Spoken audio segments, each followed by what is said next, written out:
Bien, como ustedes sabrán, el próximo mes de septiembre se estarán celebrando las primarias abiertas simultáneas obligatorias, las PASO. En noviembre se vienen las elecciones legislativas para renovar tanto en la Cámara Baja como en la Cámara Alta. Y tenemos en nuestros estudios un precandidato o un candidato de Juntos Somos Río Negro de cara a lo que van a ser estas elecciones legislativas. Le damos la bienvenida al exministro de Economía, Agustín Domingo. ¿Cómo le va, Agustín? Bien, muy bien. Muchas gracias por la invitación. Bien, gracias a usted por aceptar.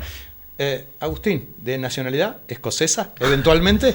Sí, nací en Escocia, en realidad tengo nacionalidad argentina también.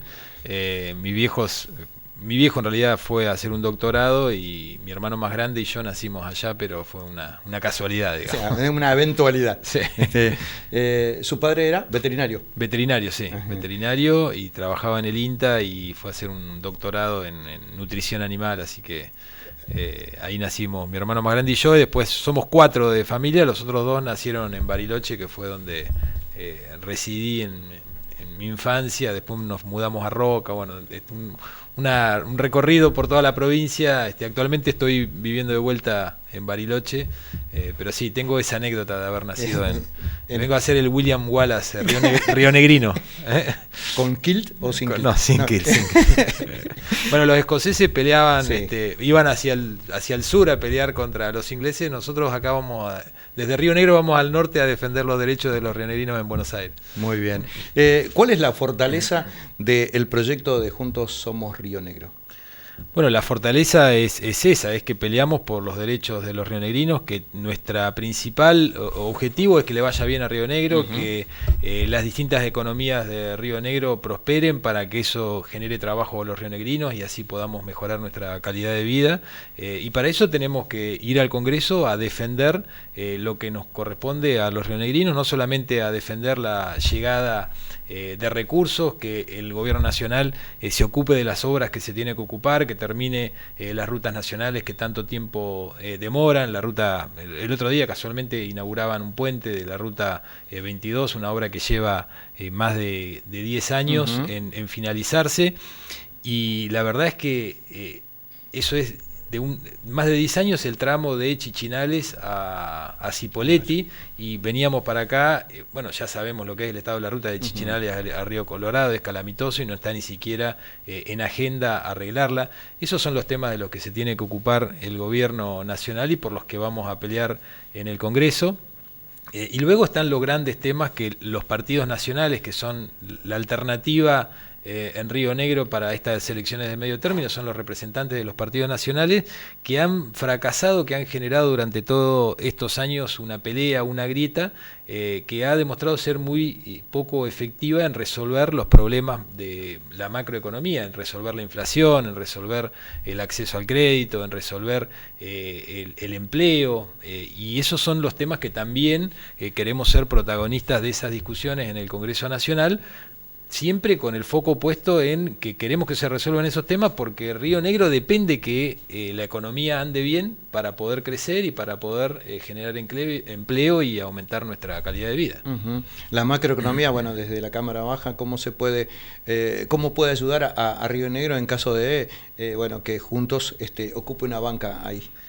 Bueno, creo que los partidos provinciales en general, los que representamos al interior que quiere producir, que quiere trabajar, que quiere generar empleo, tenemos el foco puesto en estos grandes temas. En la medida que hayamos más representantes de los partidos nacionales, hoy hay 30 diputados que responden a partidos nacionales y muchos de ellos están en un interbloque federal del que somos parte.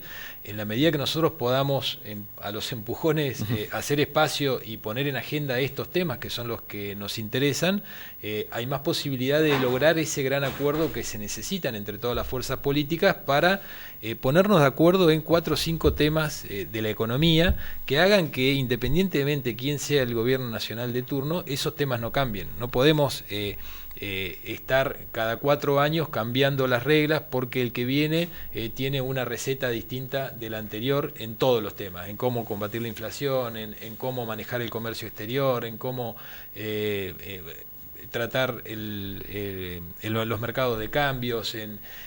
La verdad es que es muy difícil así que alguien quiera invertir o que quiera apostar al mediano y a largo plazo, que es la única forma genuina de generar trabajo y de crecer, ¿no?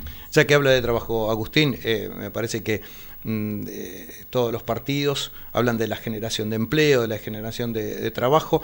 Estadísticamente hay más trabajo público que del Estado. Bueno, ¿cómo se puede hacer para que ese privado pueda seguir invirtiendo y que, bueno, que la carga no caiga siempre sobre el Estado?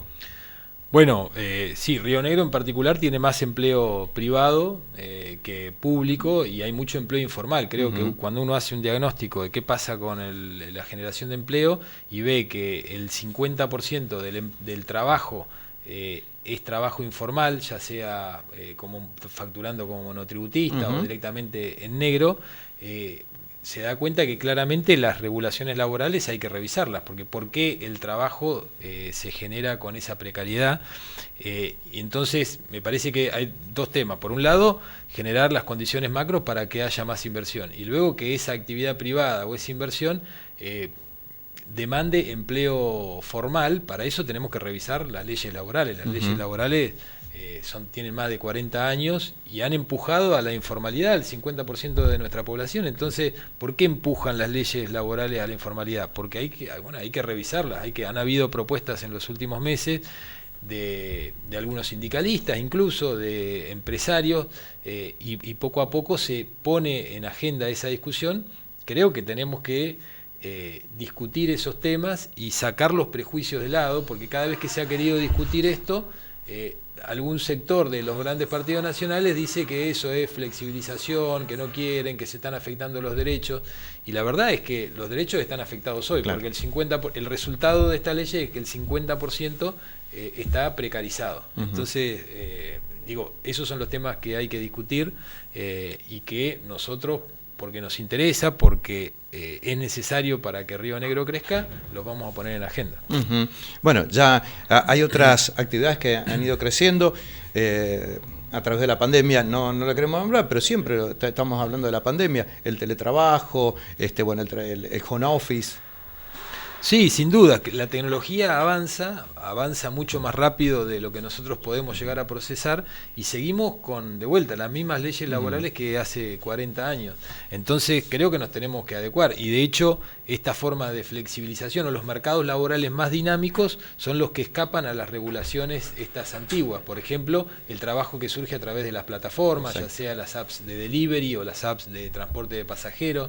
El teletrabajo lo mismo. El año pasado la verdad que fue un claro ejemplo, algo que se venía dando naturalmente y que funcionaba bien. Se aprobó una ley con la que no estuvo de acuerdo el sector empresario. Entonces, esas son las cosas que tenemos que cuestionarnos. Si vamos a hacer modificaciones de fondos para agilizar la generación de empleo, tenemos que ponernos de acuerdo con todos los sectores, los gremios, el sector empresario y el sector político. No podemos tomar decisiones unilateralmente que luego terminan teniendo el efecto contrario que el buscado. Ya que hablaba de afincado en Bariloche, uno de los focos de ingreso, de los tantos ingresos que tiene la provincia de Río Negro, pasa por el turismo. ¿Cómo se puede hacer para ir descentralizando esta idea de Bariloche como único punto turístico? Bueno, de hecho creo que es algo en lo que la provincia ha trabajado mucho. Me tocó cuando era ministro de Economía, con la actual gobernadora que era ministra de Turismo, trabajamos en leyes y en medidas desde el gobierno provincial para promover el turismo en toda la provincia. La ley de promoción turística, que emula lo que en Bariloche hace el Emprotur, que es un ente de promoción del turismo en el resto de la provincia, en el resto de las distintas regiones de la provincia, y la ley de infraestructura turística también, que asigna recursos para dotar de infraestructura a todas las regiones de nuestra provincia que tienen un potencial turístico enorme. Veníamos por el Alto Valle y ahí veíamos la cartelería que se puso para visitar la ruta del vino, las distintas bodegas que existen en el Alto Valle. Hay otros emprendimientos de agroturismo en la zona en el Alto Valle en general. Hay muchos emprendimientos. las reservas paleontológicas que tenemos en la línea sur. Bueno, ahí se está haciendo un museo en Comayo, y luego se trabajó también en generar nuevos productos turísticos en destinos más tradicionales como las grutas, con el parque submarino, el Trochita que se reactivó. Sí. Creo que tenemos un potencial turístico en toda la provincia, hay que trabajarlo con políticas públicas, y es lo que estamos haciendo desde el gobierno provincial, trabajando junto a los intendentes de cada localidad, y sin dudas es un sector muy dinámico, es una de las actividades que se considera que en la pospandemia más va a crecer, con lo cual creo que nosotros estamos preparados. Luego hay que pelear cosas también en el Congreso para que vengan más turistas a nuestra provincia, hay que pelear por la conectividad aérea para que vuelvan a crecer los vuelos y podamos tener más turistas de todo el país y del mundo en nuestra provincia, y en eso vamos a seguir trabajando siempre con el foco puesto en defender todas las actividades productivas de nuestra provincia, el turismo usualmente llamado la industria sin chimenea. Vamos a defender todas las medidas que desde el gobierno nacional puedan afectar o mejorar el desempeño de esa actividad. Yo hablaba de descentralizar a Bariloche, no digo que esté mal, porque me encanta San Carlos de Bariloche, es una de las ciudades más lindas que tiene Río Negro, pero Río Negro tiene muchísimo potencial, bueno, lo acaba de decir, ¿no? Con agroturismo, en la línea sur, bueno, han ido creciendo otras actividades del turismo como potenciales ciudades a visitar. Sí, sin duda, y creo que de vuelta es un gran trabajo el que se hizo, que comenzó haciendo Arabela cuando era ministra de Turismo y que continúa en su gestión como gobernadora. Creo que es una actividad que está creciendo y que todavía no hemos podido explotar todo el potencial, bueno, por las restricciones que ha habido por la pandemia, pero la verdad es que vimos mucho movimiento este verano y ahora en el invierno también, de gente que venía mucho en sus autos particulares, y eso también es muy positivo para este turismo de cercanía de los valles y de la línea sur. Y la verdad es que, de vuelta, ahí es clave también la finalización de la ruta, porque es muy difícil promover el turismo cuando las rutas están llenas de cráteres, o la ruta 23 que todavía no está finalizada. Cuando eso ocurra, creo que el crecimiento del turismo tanto en la línea sur como en la ruta 22 y la 151 va a ser muy importante. Agustín, ¿por qué debe haber un diputado o una diputada en el Congreso? Bueno, porque Juntos Somos Río Negro. Sí, porque desde Juntos Somos Río Negro somos la única opción a esta pelea nacional de los grandes partidos, que lo único que ha generado es no soluciona los problemas que tanto nos afectan: la inflación, la falta de empleo, la falta de acceso al crédito. Nosotros tenemos el foco puesto en defender los intereses de los rionegrinos, y somos los que mejor vamos a defender esos intereses en el Congreso de la Nación. ¿Algo que quiera agregar y yo no le haya consultado, Agustín? No, creo que hemos paseado por todos los temas. Te agradezco mucho la invitación y haber podido charlar estos minutos. No, un lujo y un placer, Agustín. Bien, muchísimas gracias. Por favor. Bien, de esta manera teníamos la posibilidad de charlar mano a mano con el exministro de Economía, Agustín Domingo, de cara a lo que van a ser las elecciones legislativas del próximo mes de noviembre.